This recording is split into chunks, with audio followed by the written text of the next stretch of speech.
So, I was 5 years old, almost 6, when I first remember being introduced to the world of politics. Now, it was 2014, and Brazil was at a crossroad during the presidential elections between Dilma Rousseff and Aécio Neves.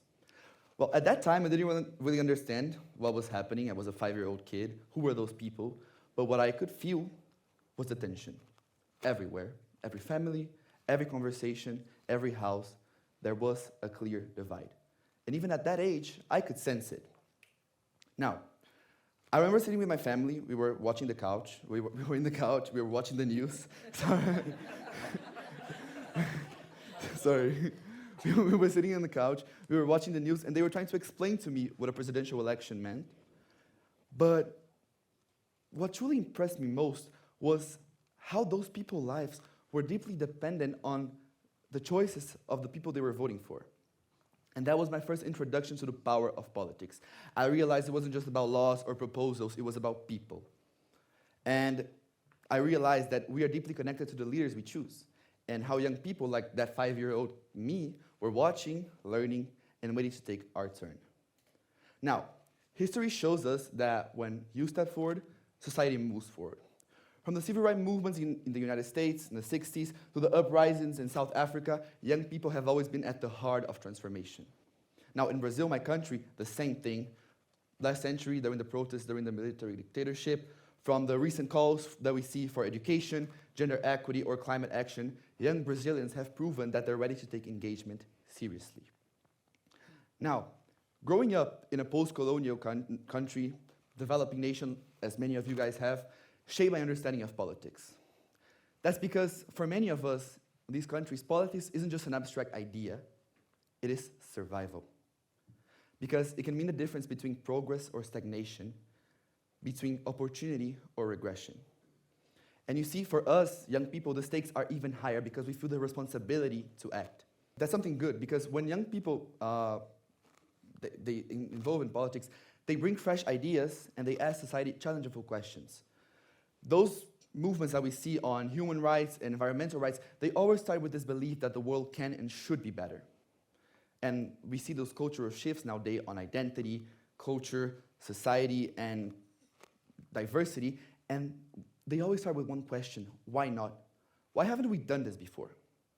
And actually, there is an answer for this question. When it comes to politics, the biggest issue for many young people is lack of representation. They don't feel represented. Why? Because for many of us,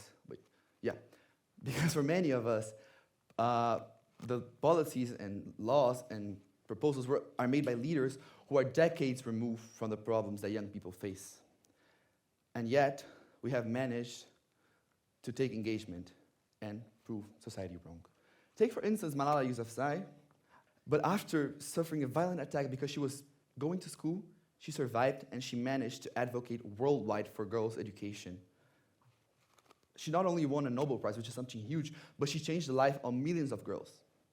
Also, the young leaders in Chile who helped to build a new constitution for the country after years of a government that neglected them, that they felt neglected with. You see, these are not just examples, they are proof that we are ready to take engagement on governance and policy. Now, young people don't just vote. Many of us can't even vote yet because we're too young, or maybe because we're from a minority group and we are not allowed to vote. But what we can do is create, inspire, and be inspired. And when I say be inspired, it's because when we don't have the means, we don't have the resources to communicate our ideas and our political beliefs, there are many of artists or leaders or activists that can do such. And when they do that and we engage with it, it becomes a very, very beautiful engagement. Michael Jackson, They Don't Care About Us song, released about 18 or 20 years ago. It was a song about systematic neglect on the working class. Now, at that time, not much was spoken about this. But when he did that, such a person with a huge influence on the world at the time, it created discussion. Also, 9 years ago, Formation, a song by Beyoncé, that became a song for the Black Lives Matter movement. It was a huge song, culturally rich, with a very, very good history and lyrics too.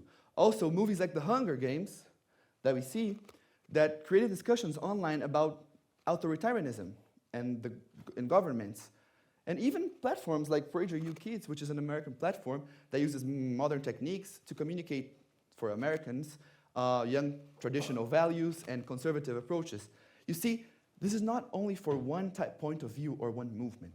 It is for everyone. Everyone who has a voice to speak, and they take that engagement. Now, this is not only an American phenomenon, because all of these examples are American. It happens worldwide.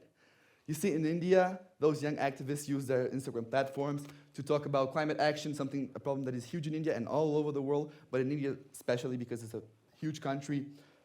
2019, Hong Kong, graffiti on the walls to talk about freedom and express their beliefs. Latin America, those young satirical TikTok accounts who made videos to criticize the governments and policies that were not right for them. You see, these movements, they're important because they're accessible. All of these movements are accessible to everyone because we don't need to see it at the parliament to make difference, you know? Now, our voices need to be heard when you have a platform and an audience. And when I say a platform, it's because anyone who has access to internet or to go to protest to the streets, they have access to that belief, to the idea that is being spread all over the world. And when I say that, it's because it's actually so beautiful. And when I say an audience, it's because youth engagement usually begins locally, within communities, as was also mentioned. And when you have people to listen to you and support you with your ideas, your political views, then the magic happens because it goes from your community to your city, to your country, and to all over the world. And that's what happens. It's not just about the platform. It's about willpower. It's about determination. And this is something really beautiful because I realized that when I was five,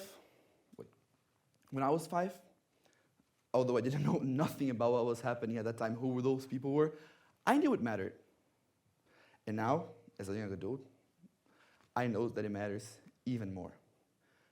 Because I know that each one of you guys has something to say and a voice that needs to be heard. And I know that we are shaping the world that we want to live in. We are building. Because what I know is that we are not the leaders of tomorrow. We are the leaders of today. Thank you.